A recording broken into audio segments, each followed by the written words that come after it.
በጌታችን በመድኃኒታችን በኢየሱስ ክርስቶስ ስም ሁላችሁንም ሰላም ላችኋለሁ። እግዚአብሔር አምላካችን ስሙ ከዘላለም እስከ ዘላለም የተባረከና የተመሰገነ ይሁን። ባለፉት እንግዲህ ለአንድ ወር ቅዳሜ ምሽቶች ማለት ነው፣ ለአራት ቅዳሜ ምሽቶች ማለት ነው፣ ምስክሮቼ ትሆናላችሁ በሚል ርዕስ ከሐዋርያት ሥራ መጽሐፍ የእግዚአብሔርን ቃል ተካፍለን ነበረ። እግዚአብሔር መልካም ጊዜ እንደሰጠን አስባለሁ። እግዚአብሔር የተባረከና የተመሰገነ ይሁን። እንግዲህ እግዚአብሔር በተናገረ መሰረት የጌታችን የመድኃኒታችን የኢየሱስ ክርስቶስ ምስክሮች ሆነን እንድንገኝ እግዚአብሔር አምላክ ሁላችንንም በብዙ ያግዘን ይርዳንም።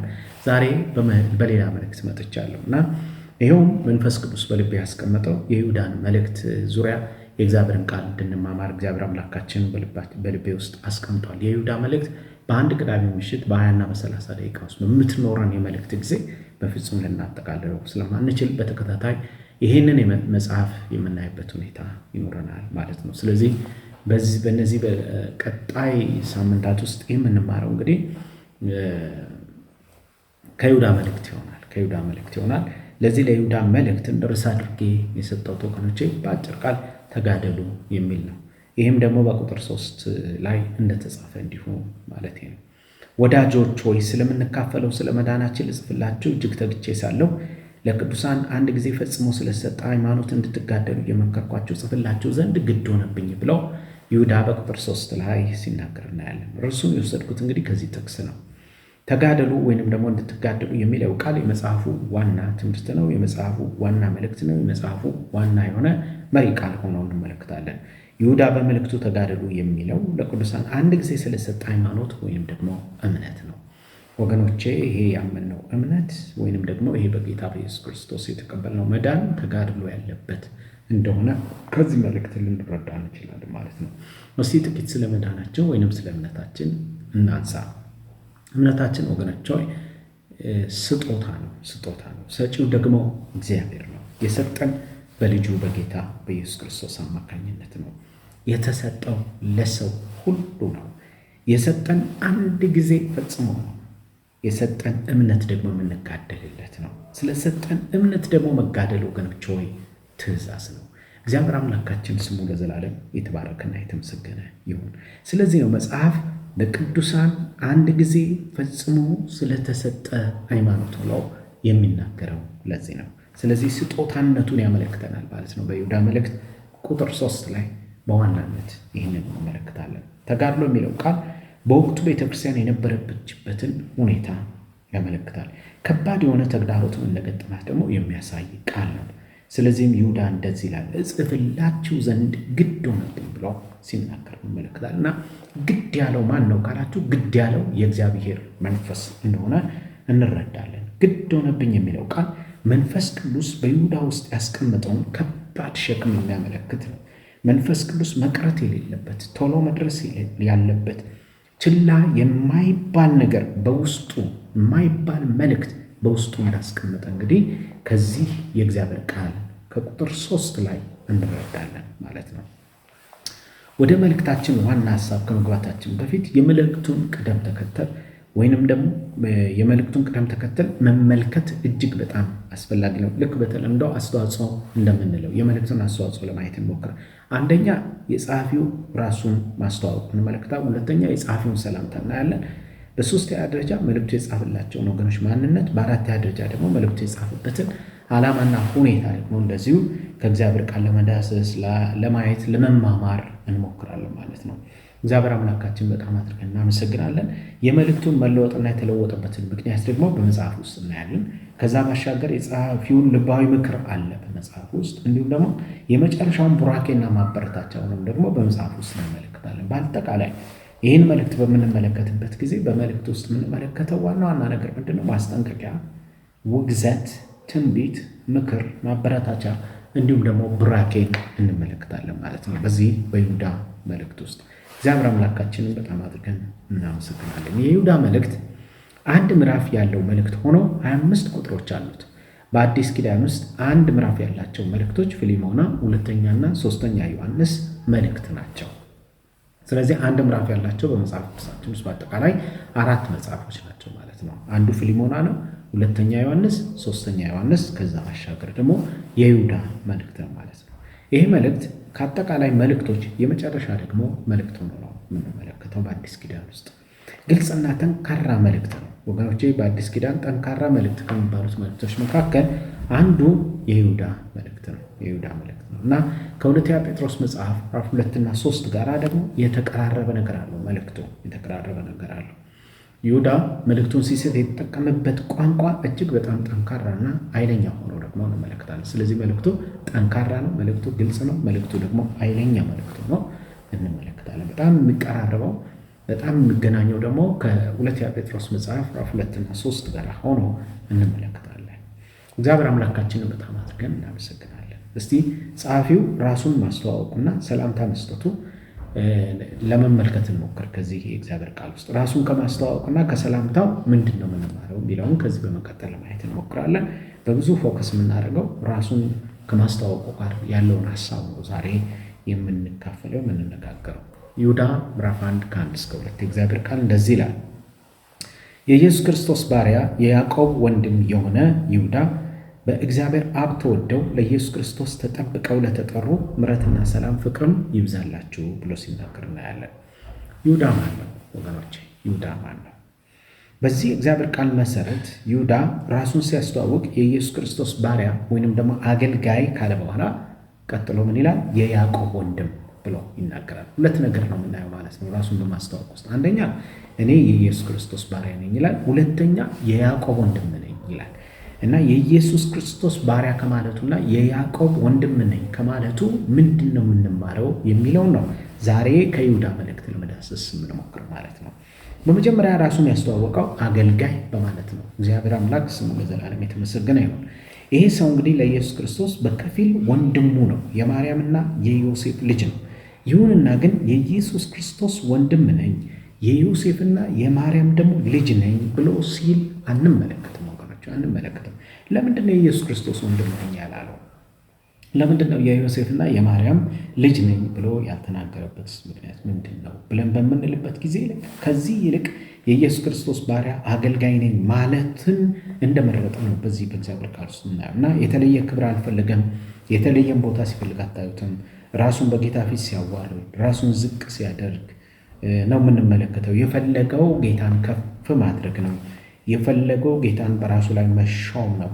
የፈለገው ጌታን የበላይ ማድረግ ነው። እግዚአብሔር አምላካችን ስሙ ለዘላለም የተመሰገነ ይሁን እና የተለየ ቦታ፣ የተለየ ስፍራ፣ የተለየ ክብርን ፈልጎ አንመለከትም እና ይልቁንም እሱ ለእኔ የኢየሱስ ክርስቶስ አገልጋይ ነኝ ማለትን እንደመረጠ እናያለን። የኢየሱስ ክርስቶስ ወንድሙ ነኝ ከማለት አገልጋይ ነኝ ማለትን እንደመረጠ በምንመለከትበት ጊዜ ይህ ሰው ለራሱ ክብር፣ ለራሱ ቦታ እንዳልፈለገ፣ ራሱን በጌታ በኢየሱስ ክርስቶስ ፊት እንዴት ዝቅ እንዳደረገ የምንመለከተው ራሱን እንዴት እንዳዋረደ፣ እንዴት በጌታ ፊት ራሱን ትሑት ሆኖ እንደኖርና እንደተመላለሰ እንመለከታለን ማለት ነው። ይሁዳ የኢየሱስ ክርስቶስ አገልጋይ በማለት ራሱን መልእክቱን ለጻፈላቸው ሰዎች ሲያስተዋውቅ እኔ የኢየሱስ ክርስቶስ ባሪያ ነኝ፣ እኔ ለአገልግሎት ኢየሱስ ክርስቶስ ጠርቶኛል፣ እኔ ለአገልግሎት ጌታችን ኢየሱስ ክርስቶስ ለይቶኛል ማለቱ እንደሆነ ልናውቅና ልንረዳ ይገባናል። ይሄ ደግሞ ለእነዚህ ወገኖች ትልቅ መልእክት ነው ወገኖች፣ ወይ ትልቅ መልእክት ነው። አገልጋይ ባሪያ ነው። አገልጋይ የተጠራ ነው። አገልጋይ የተለየ ነው።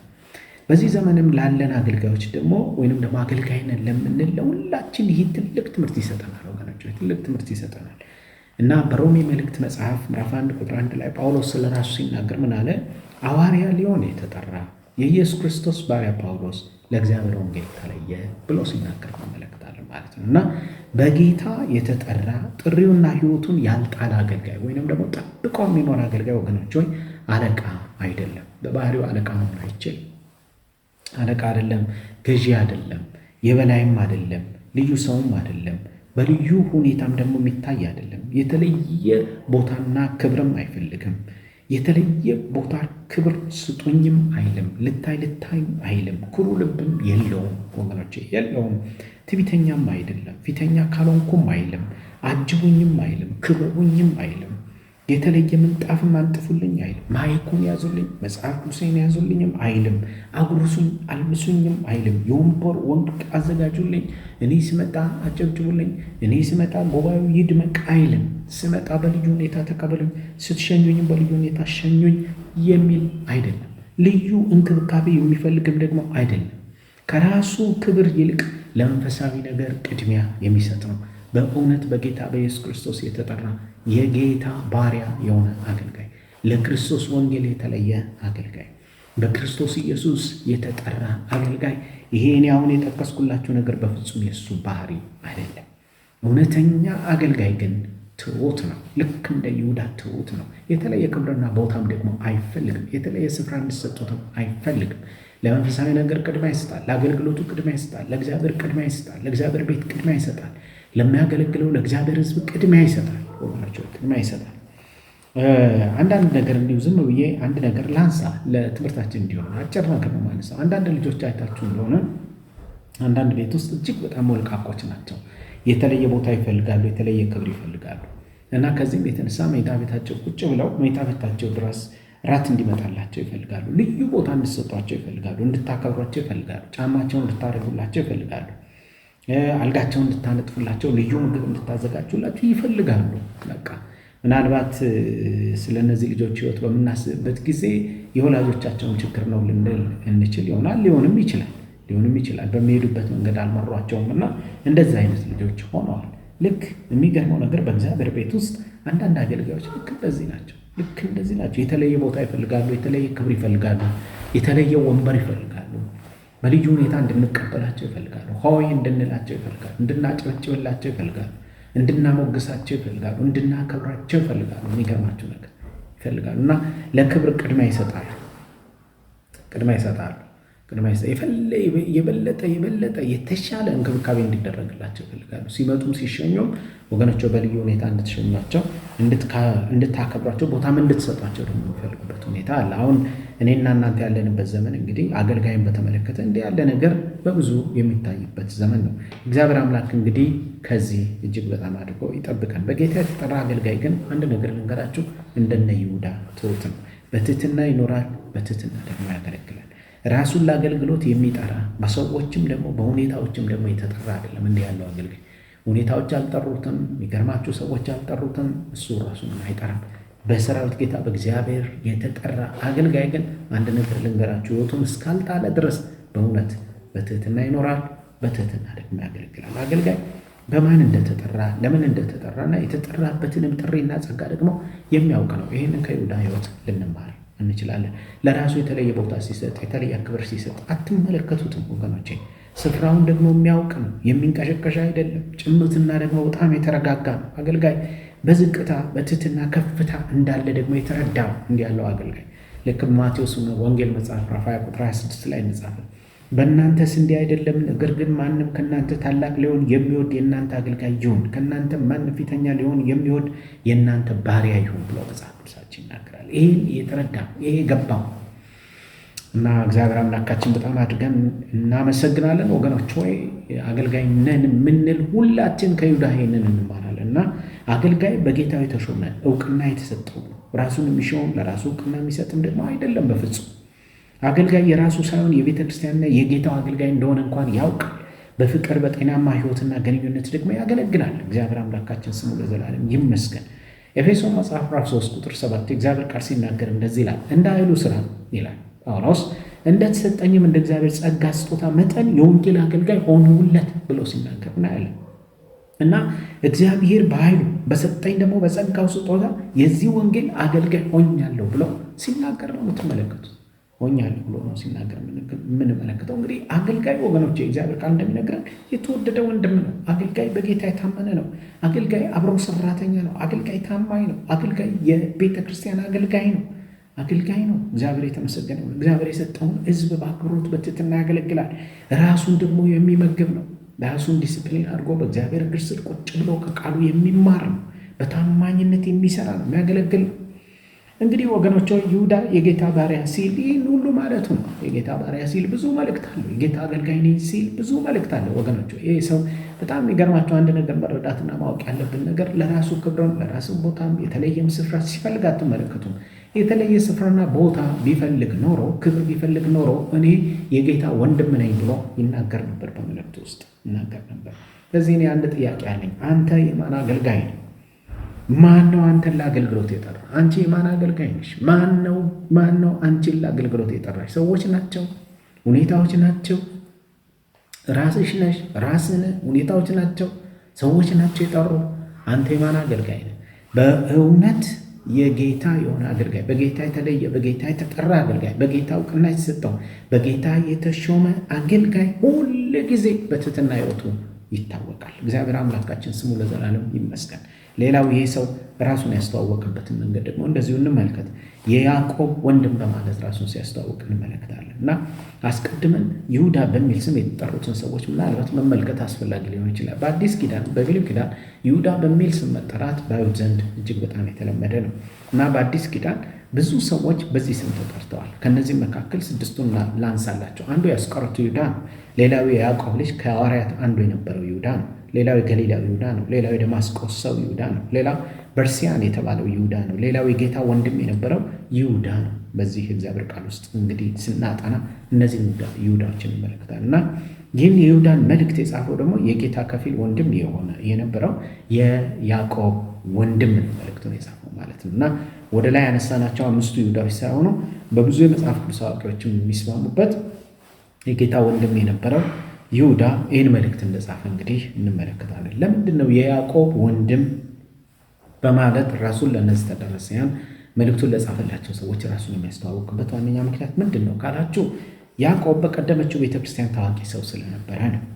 ታዋቂ የቤተክርስቲያን መሪ ስለነበረ ነው። በአይሁዳውያን ዘንድ እጅግ በጣም ይሄ ሰው የታወቀ ሰው ነው። ከዚህ የተነሳ ነው እና መልእክቱ ተቀባይነት እንዲያገኝ ነው እኔ የያዕቆብ ወንድም ነኝ ብሎ ሲናገር የምንመለከተው ማለት ነው። ለያዕቆብ ትልቅ ቦታ ስለነበራቸው በዚያን ዘመን ትልቅ ደግሞ የቤተ ክርስቲያን መሪ ስለነበረ ይሁዳን ለይተው ደግሞ እንዲያውቁት ነው። ብዙ ስለማይታወቅ ሊሆንም ይችላል ይህንን እንዲህ ጠቅሶ በመልእክት ውስጥ የምንመለከተው። ይሁዳ በሚል ስም ደግሞ የተጠሩ በጣም ብዙ ሰዎች ስላሉ ሊሆኑ ይችላል እና ይሁዳ አንድ በጣም የሚገርመው ነገር አገልጋይ ይላል እንጂ እኔ ከሐዋርያት እንዳንዱ ነኝ፣ እኔ ሐዋርያ ነኝ ሲልም ደግሞ አንመለከትም። ይልቁንም በቁጥር 17 ላይ ምን ይላል? እናንተ ግን ወዳጆች ሆይ በጌታችን በኢየሱስ ክርስቶስ ሐዋርያት ቀድሞ የነበረውን ቃል ምን በሉ አስቡ ይላል። ራሱን ከሐዋርያቱ እኩል እንኳን ሲያደርግ አትመለከቱትም። እንዲያውም ምን ይላል?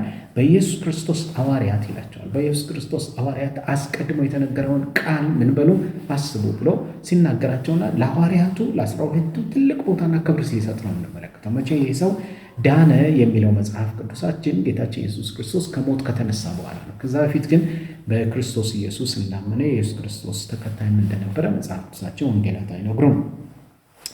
ስለዚህ ለእነዚህ ለ12ቱ ሐዋርያት ጌታን ኢየሱስ ክርስቶስን ይከተሉት ለነበሩት ሐዋርያት ትልቅ ቦታ የነበረው አክብሮት የነበረው ሰው እንደነበረ እንኳን በዚህ መልእክት ውስጥ ልንረዳ እንችላለን። ቀድሞ በእርሱ በኩል የተነገረውን ደግሞ ሲያሳስባቸው ነው የምንመለከተው። በእነርሱ በኩል ይቀጥታ የተነገረውን የእግዚአብሔርን ቃል በድጋሚ እሱ ሲያጸና ሲያሳስብ ነው የምንመለከተው ማለት ነው። ምክንያቱም በሐዋርያቱ አማካኝነት እኮ አሁን እኔ ለእናንተ መነግራችሁ፣ አሁን ለእናንተ ማሳስባችሁ፣ ለእናንተ መጽፍላችሁ መንፈስ ቅዱስ ግድ ብሎኝ ወደ እናንተ የላኩት መልእክት እኮ አስቀድሞ በሐዋርያቱ በ12ቱ የተነገረ ነው። ይህን ማሰብ ይህን ማወቅ አለባችሁ ብሎ ሲያሳስባቸው እንመለከታለን እና በዚህ ጥቅስ ውስጥ የምንመለከተው አሁንም በድጋሚ የይሁዳን ትሕትና ይሆናል። የነበረውን መገዛት የነበረውን መታዘዝ እናያለን። ከሐዋርያቱ ጋር የነበረውን ጤናማ የሆነ ግንኙነትም ነው የምንመለከተው ማለት ነው። እግዚአብሔር የተመሰገነ ነው። ከዚህ ጋር አያይዘን እንግዲህ ይህ የይሁዳ መልእክት የማሳሰቢያ መልእክት እንደሆነ እናያለን። ሐዋርያት የተናገሩትን ያንን ቃል ሲያጸና ነው የምንመለከተው። ስለዚህ መልእክቱ የማጽኛ መልእክት ነው ማለት ነው። አሁን የተነጋገርነውን ይህን ሀሳብ ይዘን ዕብራውያን መጽሐፍ 2 ቁጥር 3 እናንብብ። እንዲህ ይላል እግዚአብሔር ቃል፣ ይህ በጌታ በመጀመሪያ የተነገረ ነበርና የሰሙትም ለእኛ አጸኑት ይላል። የሰሙት የተባሉት ሐዋርያቶች ናቸው። እግዚአብሔር አምላካችን ስሙ ለዘላለም የተመሰገነ ነው። የዕብራውያን ጸሐፊ ምን ይላል? ይህ በጌታ በመጀመሪያ የተነገረ ነበርና። ይሄ አሁን እኔ የምጽፍላችሁ መልእክት በመጀመሪያ የተነገረ መልእክት ነው። ከዛ በኋላ ከሱ ደግሞ የሰሙት ደግሞ ለእኛ ምን አደረጉት ይላል? አጸኑት ብሎ ሲናገር እንመለከታለን። ሁለተኛ ጴጥሮስ መጽሐፍ 3 ቁጥር 2 ላይ ስንመለከት ወዳጆች ሆይ አሁን የምጽፍላችሁ መልእክት ይህች ሁለተኛይቱ ናት። በቅዱሳት ነቢያት ቀድሞ የተባለውን ቃል በሐዋርያቶቻችሁም ያገኛችኋትን የጌታንና የመድኃኒትን ትእዛዝ እንድታስቡ በሁለቱ እያሳሰብኳችሁ ቅን ልቦናችሁን እናደርጋለሁ ይላል ጴጥሮስ። አነቃቃለሁ ብሎ ሲናገር እንመለከታለን። ስለዚህ ከእነዚህ እግዚአብሔር ቃሎችም ተነስተን ይሁዳ በመልእክቱ ላይም ከጠቀሰው ተነስተን ወገኖቼ የሐዋርያትን መልእክት የሐዋርያትን ቃል ሲያጸና ነው የምንመለከተው ማለት ነው። ያንን የሐዋርያትን ቃል ወገኖቼ በኃይለኛ ቃል በጠንካራ ቃል ሲያሳስብ ሲያስጠነቅቅ ነው የምንመለከተው ማለት ነው እና በዚህ ውስጥ ለሐዋርያቱ የነበረው ቦታ ምን ያህል መልካም እንደነበረ እንግዲህ ከእግዚአብሔር ቃል መረዳት እንችላለን። ይህ ሰው ራሱን ከሐዋርያቱ እኩል ሲያደርግ አትመለከቱትም። የጌታ ወንድም ነኝም በማለት ደግሞ ልዩ ቦታና ክብርም እንዲሰጠው ሲያደርግ አትመለከቱትም እና እግዚአብሔር አምላካችንን በጣም አድርገን እናመሰግናለን እና ይሁዳ እጅግ ትሑት አገልጋይ እንደነበረ እንግዲህ ከዚህ ራሱን ከማስተዋወቁ ጋር ተያይዞ ከእግዚአብሔር ቃል ይህንን እንማራለን እና ከይሁዳ ራሱን ከማስተዋወቁ ምንድን ነው በዋናነት የምንማረው ካላችሁ 3 ነገር የምንማረው። እሷን ነገራችሁ እንጨርስ።